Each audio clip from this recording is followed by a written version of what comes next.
This video is the first of our energy unit, and energy is like an essential component of all sciences, and we talk about energy, although it's really hard to define. Like if I was to ask you what energy is, you may have kind of like a feel for what it is, but it's kind of hard to define.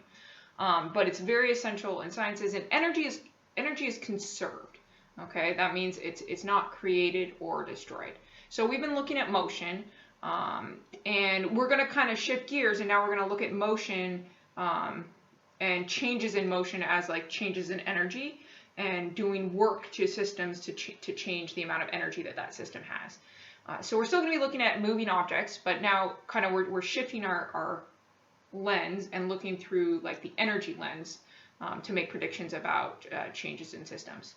So in physics, we define energy as the ability to do work. Okay, so work here is a specific term in like physics lingo.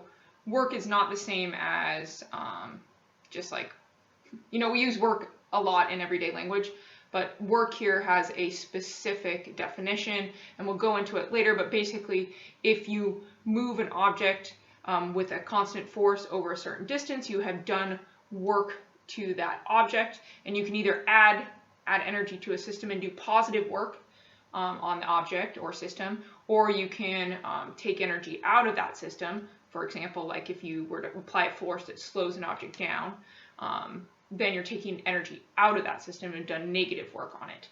So we'll go into more detail, but we're going to define energy as the ability to do work. Okay, when thinking about energy, it's important to know that energy is conserved.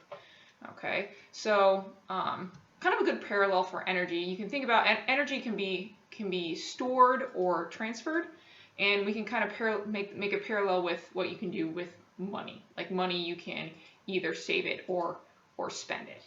Okay, so that's kind of something you can kind of wrap your head around that we encounter in everyday life. You can either save or spend your money. And energy, there's kind of two options. It's not going to be destroyed. You can either store it in some form of energy, or can transfer it out of the system into another system.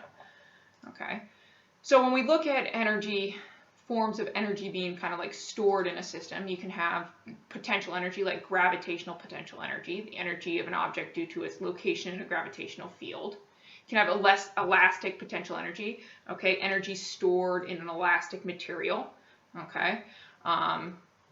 You can have kinetic energy, which is just the energy of motion, okay? And then you can also have internal energy, like energy due to the motion of the particles within the object or system that you're looking at. You can have nuclear energy within the nucleus of the atom, okay? There's strong forces that hold that together, so there's energy in the nucleus of the atom.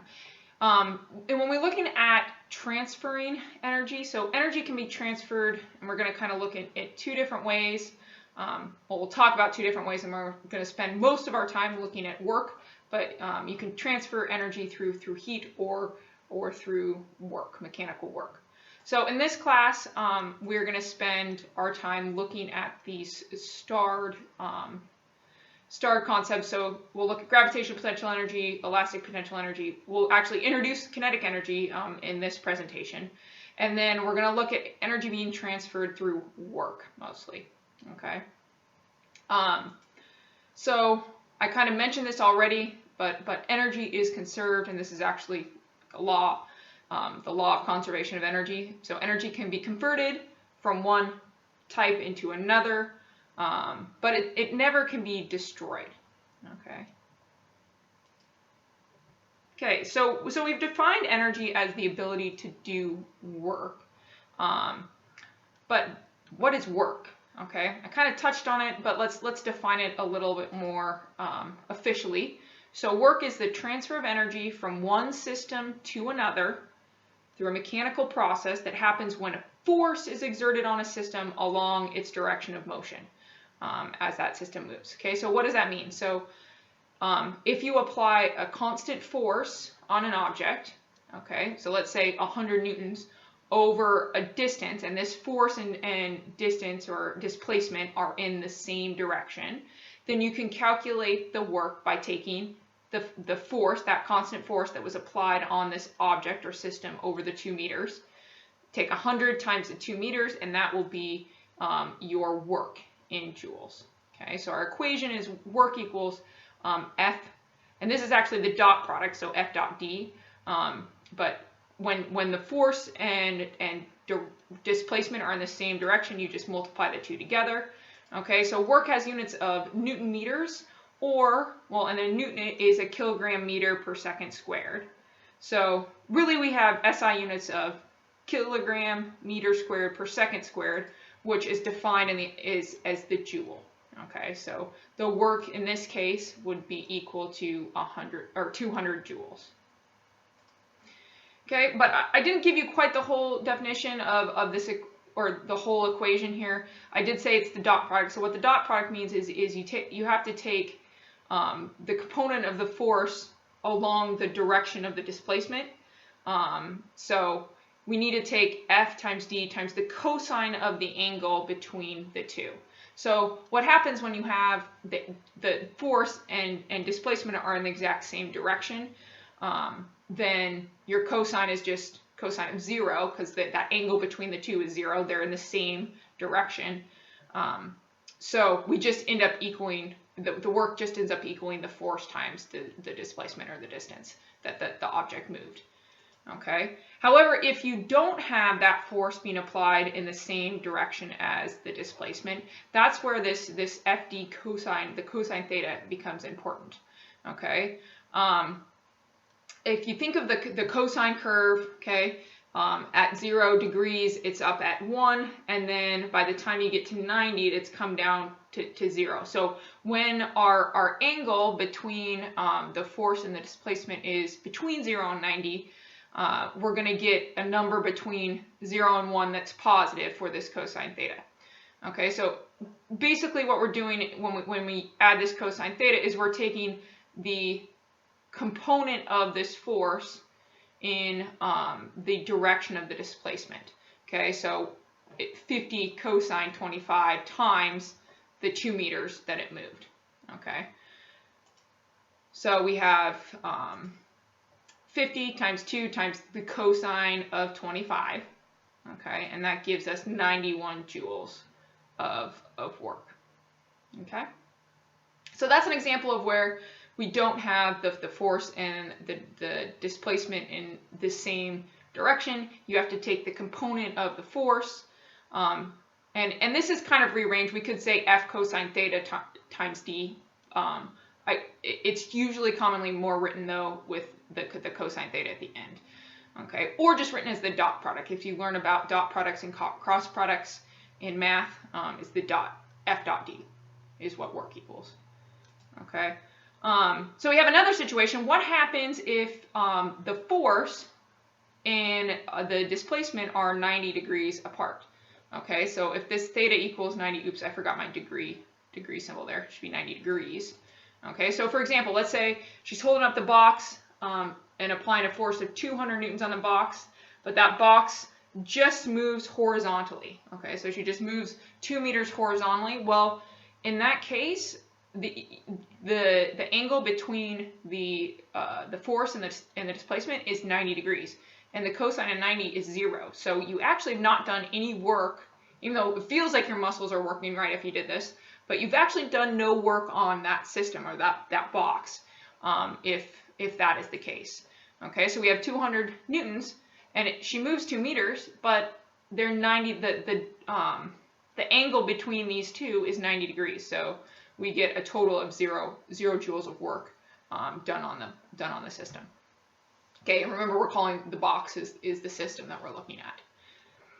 Okay, I have one other example to kind of show you. So if we have an angle theta between the force and the displacement that's greater than 90, okay, then the work done by the force is going to be negative, okay, because if we think of a cosine curve, okay, between 90 degrees and, well, 270, okay, that's going to be a negative value for the cosine, so you actually do negative work on the object. Okay, so an example of that would be this this woman has applying a force upward on this box of 150 newtons, but in the meantime, it moves down 2 meters. Okay, then this force, this upward force, and this 2-meter displacement are in opposite directions. Okay, I maybe should have drawn an arrow. This box is moving from up above her head down to the floor. Okay, so they're 180 degrees apart. Okay, the 150 is pointing directly up, and the 2 meters displacement is directly downward. Okay, so we get 150 times 2 times -1. So we get actually negative work. Okay, and if we think about what we said about work, if this is actually taking energy out of the system, okay, it had gravitational potential energy, okay, that's now less because we've lowered that box down. Okay, so it kind of makes sense that it's negative work done on that system, that box. Okay, and that's because our 150 newtons, our constant 150 newtons upward that this woman is applying on the box, is in the opposite direction of the displacement. And the displacement is down 2 meters. Okay, so if we add energy to the system, that's positive work. Okay, or we can think about it, if we've done positive work, that means energy has been added to the system.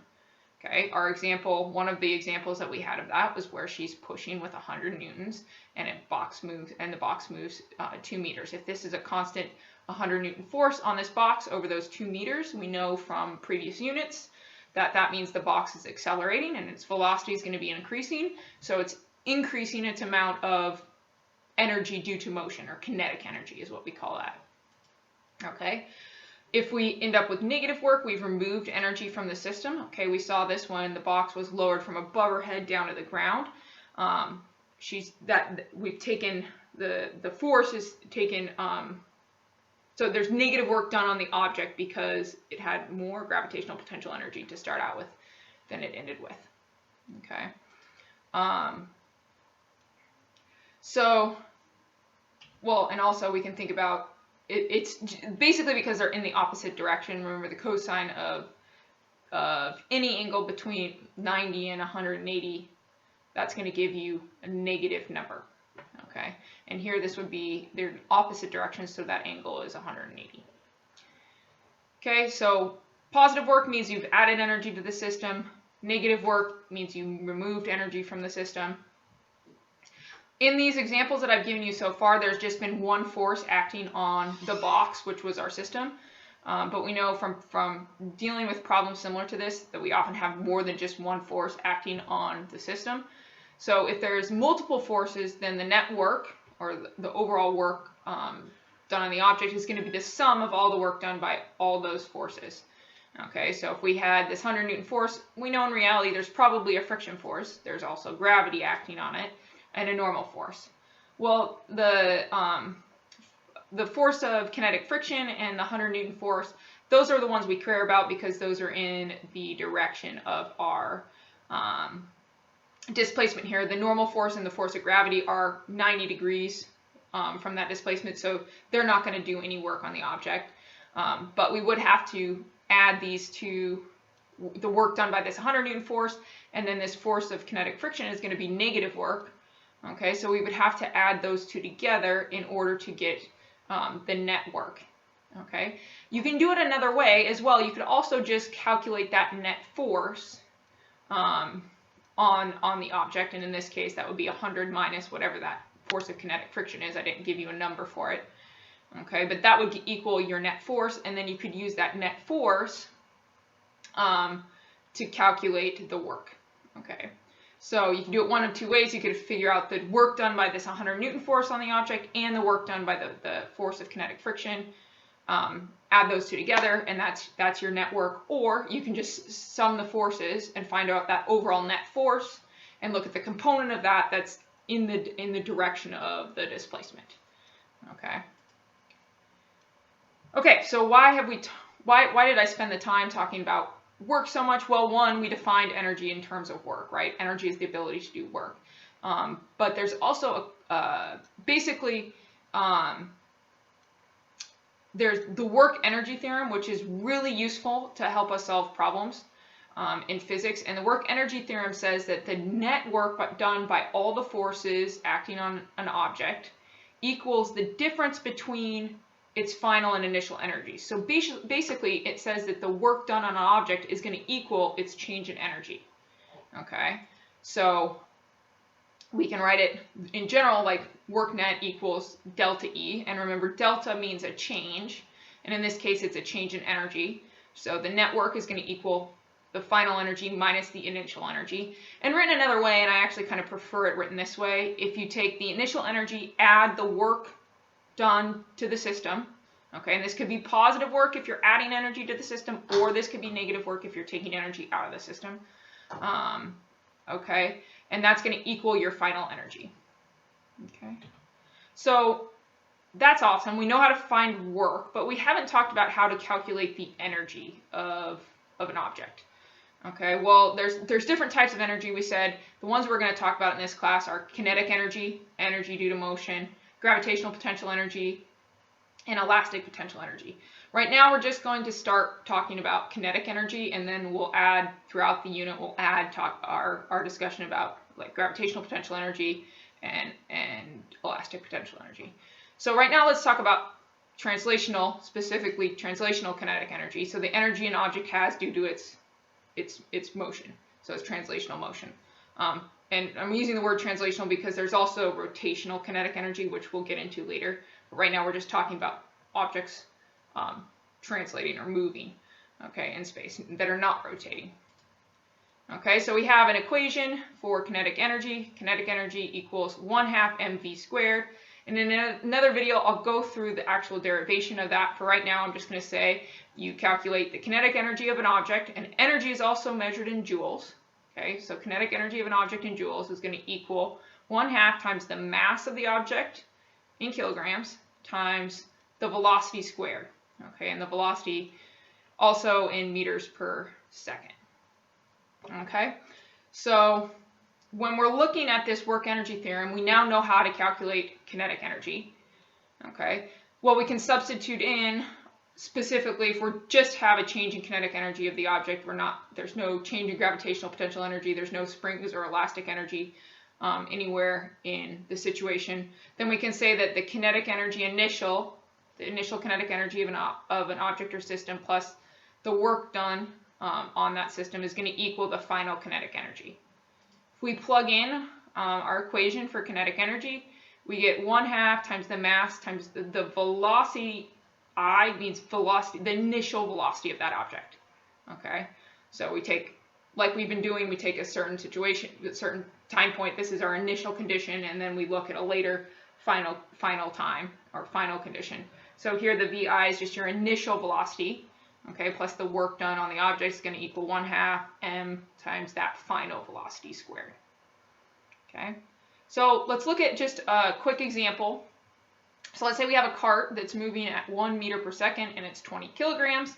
And then this same lady is going to apply a net force, a consistent net force of 100 newtons on this object over a distance of 2 meters. And we're saying that that net force and that 2 meters, those are the same direction, okay, to the right. Okay, and the question is, what is the final velocity of the object? Okay, so first we need to find the net work in order to have this term in the equation, to know this term here, the work net. So we figure that out by taking F, the force, times the displacement, times the cosine of the angle between the two. Okay, so in this case, the force is 100 newtons. The displacement or distance it moves is 2 meters. And cosine of 0 is 1. It's cosine of 0 because they're both in the same direction. They're both, well, I think I'm reversed. They're both to the right. Okay, so now we know there's 200 joules of work done on this system. Okay, so now we can plug in to our 1/2 mvi squared plus work net equals 1/2 mv final squared. So I've changed the 1/2 just to 0.5, just because it was easier to type. So we got 0.5 times the mass is 20 kilograms times 1 meter per second squared, plus that 200 joules of energy, or 200 joules of work we calculated, using our work equation. Okay, and that's going to equal 1/2 times the mass times that final velocity that we're trying to find squared. Okay, so if we do the math, we end up with 210 divided by 10 equals velocity final squared, and we get, when we take the square root, 4.6 meters per second as our final velocity. Okay, so you'll have a couple quick practice problems to do to practice calculating work and calculating kinetic energy, and then some simple work energy theorem questions to try to look at an initial condition of a system and make predictions about its final conditions after certain forces were applied. Okay, so hopefully this was helpful. Yeah.